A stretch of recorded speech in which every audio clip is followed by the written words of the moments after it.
We've got the giant green flashy avocado. Might be one of the mod collection's more ridiculous names, but you know, it kinda works. Because if you look at a less ripe avocado, they're a little bit more of a brighter green hue. Whereas you can see there are some slight dark spots. But they did it to a full 57 reissue, which means you get the full mahogany body. There is no maple top here. That's why you get the additional wood grain. And if that's not enough for you, you've got speed knobs on here. They removed the middle pickups cover and got rid of the poker chip. And gave our headstock some extra bling with the Grover Imperial tuners. And hey, the wood grain on the back of the body is really sweet. Welcome back, Troglodytes, to your daily dose of guitar information, the Trogly's Guitar Show. As we always do on Sunday nights, here's the rest of the Gibson mod collection. This one's like the polar opposite of a bright green. They called it Starry Day and Night. This time done up on an Access Custom. If I were to guess, it's gonna have a black and white theme. If only we could have had the black predominant binding, that really would have sold this effect. But to give it more of a modern look, they also went for the black knurled knobs. Doesn't look like anything too much changed over here. But when you see the full back, it's like, okay, it's just gloss black. I was expecting something more with a title like that. It's just the Moto backplates. However, to be fair, I don't think we've seen this before. However, that is not actually a black finish, it's a sparkly black. So that's where the Starry comes into play. And it's labeled as DS Serial 213. But easily the best one all week is Violicious Burst Explorer Custom for $63. I was tempted to pick this one up for full review and documentation. I think it came out fantastic. So it's a sparkly purple burst with the Moto pickguard. You've got the straight up white knob and the golden hardware. But if you look closely, what makes this better than all the other sparkle customs that we've ever seen before is the fact that we actually still have a really dark purple border surrounding the entire thing, just to make it stand out a bit more. Without that feature, I don't think I would like this as much. But the white plastic choice really helps pop the binding. It doesn't look like we have a matching headstock, but at least we have a matching truss rod cover. And reviewing the back, you can see what it would have looked like had they had not did that purple edge border. But at the same time, it's good to have some variety between the top and back. Well, now we gotta tame it down a bit with the figured cherry crimson. Honestly, this one's not all that exciting. Looks very similar to one of the new custom color ESs that just came out, the Blood Moon Burst. But it does have a decent figured top to it. And if you zoom in, it's either been refretted or something happened to our nibs. Their excuse is due to a plain and refret with OEM USA fret wire. I'm kind of surprised they took the time to do something like that. Because hey, that's an interesting idea. Maybe Gibson could do another version of the demo shop, but call it like the project shop. Things that they just don't really want to deal with that aren't first quality. As long as they're stamped appropriately, people are looking for quality projects. But I can also see how that might diminish the brand if somebody were to remove whatever branding they put on that. I mean, if shops like Gibson Dependable and Stratosphere can make a legitimate business out of parting guitars out, maybe there is something there. This one had a funny name, Full Size Chocolate Bar. Don't want any minis over here. So this is a Gibson USA 61 style reissue. Looks like they omitted the pickguard and just gave it some sort of a dark brown chocolate finish with cream plastics to match the binding on the fretboard. Our headstock remains unchanged, and you have a matching brown finish onto the back. I was really hoping we'd see like some sort of a candy bar wrapper styling infused on the back somehow. But you can tell other than just brown, it's got a bit of red to it. And then you've got this interesting outline around the headstock. They had a lightly toasted 50 standard. For $3,200, looks like you get an edge burst finish that's a little bit more of a reddish orange. The rest is more of a desert yellow. Then you get the uncovered pickups with a Les Paul custom style pickguard, and then your witch hat knobs.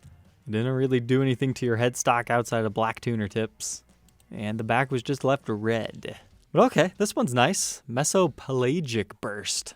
That's quite a name. I mean, if I was going to choose between this one and the last one, it would definitely go here. It's a nice midnight dark blue with either a darker blue edge or even black, but the reflectors really help pop off the colors. And once again, we get the black tuner tips over here and some sort of a really deep red back. Okay. That will certainly make for an interesting side profile shot. You can kind of see what you're looking at here. Then a 345 Graystar Presence called Orange Drop. It'd be a shame not to have orange drop capacitors in this one, which I do believe it will have, but that looks more reddish orange to me. But the 3-ply binding always looks good on those. But now we've got the golden hardware, the knurled knobs. No painted headstocks this week, but we can definitely tell this was a satin refinish on the front, back, and sides. Now for the European mod collection, They had a double header this week. First one is City Snow on an SG standard. It's looking like a silver border with more of a dirty white in the center. I guess, yeah, City Snow makes sense. But that fretboard is just gorgeous on that one. Nice and dark, but with some rosewood streakiness. And then you've got your Moto pickguard with your white plastics, all chromed out hardware. Would white tuner buttons be too much? Well, you know what? Maybe the black would have worked, or spray them silver. Because on the body only, they continued the rim being in silver, but gave it the white backplate. Very nice choice, matches nearly perfectly. And then that's actually a metallic white. Nice. Matches their theme perfectly. I was fond of the surfboard shimmer. Just kind of reminds me of the old Sparkle Top Les Paul Deluxes out of the 70s. But this time you get the pole pieceless mini humbuckers, wrap tail piece. You can still see the wood grain underneath it, so kind of a TV finish, but with sparkle added. Okay, that's fun. Get your mother of pearl Gibson logo with Grover style tuners. And it looked like they were reflecting blue from the back because they did the entire thing in that color. That's a pretty cool one.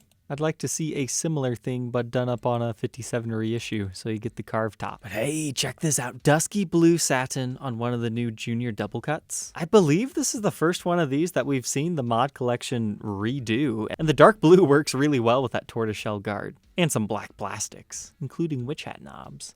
The headstock's really dark on that one. It looks like it might have been painted blue as well. I can see some sparklies. But judging by these photos, I believe this is going to be a semi-gloss / satin finish. Let's see, EU guys, do you have anything to verify that headstock for us? Well, at least we can definitely confirm the satin nature of the finish as we get closer to hopefully showing. They cut off before they showed the headstock. Color manipulation's the best I can do. Now one of the newer The One Studios in Ranger Green. It doesn't look like it actually has a dark border. It's just the light reflecting off of the top in different ways due to the carved nature of it. But it kind of reminds me of like a park ranger's outfit, and then you get the cream plastics and reflector knobs. But they went for the small button style tuner tips. And a complete refinish, top, back, and sides. Looks like it will be gloss. And the serial number dates it to mid-2024. And then a 70s Flying V in violet satin. Maybe a color shift, because to me that's blue. But I guess I can see the purple over here. It must be one of the flip-floppers. That's a great color on one of these. And I was going to be thoroughly disappointed if they didn't give us a matching headstock on that. But they did. And they did up the backside the same as the front. Photo makes me think maybe what I was seeing earlier is just a paint run of some sort. Let's see about these other candid shots. Inconclusive would be my best answer on that, because they get these shots by applying more light, but then they might not get the same color shifting effect. But now the USA mod collection. Whole bunch of stuff. Page and a half, some of them more exciting than others. So let's go ahead and dive into the ones that spoke to me. Ha! I tricked you. The element of surprise. So first we get an Explorer Custom, and you might just think, okay, Ebony, let's move on, Trogly. We've seen enough of these. Nah, read the title, Brunswick Red. That means it's actually a really dark, sparkly red. And yeah, it's got some scuffs, but that's why it's in the demo shop and for at least $600 off. Looks like it got a lot of lacquer sink over there too, but they actually had two of those. The one over here had a big ding on the headstock and slightly less lacquer sink, but definitely got some sparkles in the binding. But we're all on edge now, always checking these. Yeah, this one's Brunswick green. Again, looks black from far away, but when you get the right angle, it's dark green. Going after their bowling ball finishes. And outside of green, there was also a blue one. So hey, we got the blue, the green, as well as the red this week. We just needed like a Brunswick gold. But there was also an SG Custom done up in the green finish. But whoa, that one's missing the custom shop decal. That's funny. That's a good one to buy just because of the extra story. Just make sure you save this listing in these photos because people are going to doubt you and they're going to say, hey, that's a refinish if you ever try to sell that thing in like 10 years. And what sparkly special finish is this one? Nah, they're tricking ya. Just a regular ebony. And then this Les Paul Custom just to round out all the usual customified things. But now we've got a standard 50s in dark cherry sunburst. I saved this one because it's kind of a mild top, but it's going to have a lot of character to it. But most importantly is it almost looks like somebody installed a custom-made plaque on it because you have a nearly book-matched wood grain dot in the center right there, like it's a filled-in screw hole from like a strangely mounted Bigsby or a plaque. It's fun, gives that particular example character. Flame tops get a lot of love, but there's nothing wrong with a good plain top. They're really cool in person. But I thought that transition was very cool, plain into flame. That is a very nice dirty lemon. And now we've got a regular studio session in Cobalt Burst, which as you go through, there's nothing too interesting till you get to the headstock. What on earth happened to that thing? My best guess is this might have been like a floor model at the Gibson garage and it just sat around. Nobody wanted it because it was just too beaten up. Or maybe a shop went out of business that was a Gibson dealer and they took it back. The only reason why I say that is because a lot of guitars this week have obnoxiously bad dings and dents. There's certainly got to be a story behind that one. This top was pretty nice for a honeyburst. Similar story on this bourbon. This ocean blue 60s has a really nice ringy wood grain to it. And another dark cherry sunburst. That's just a good color. Then a regular Les Paul Supreme, nearly $1,000 off because of this giant ding on the side of the headstock. And again, there were a lot more like that. I just picked out a few of the prime examples. And lastly, a beautifully figured lemon burst. All right, troglodytes, I hope you enjoyed, and we'll catch you tomorrow on the next one. Take care.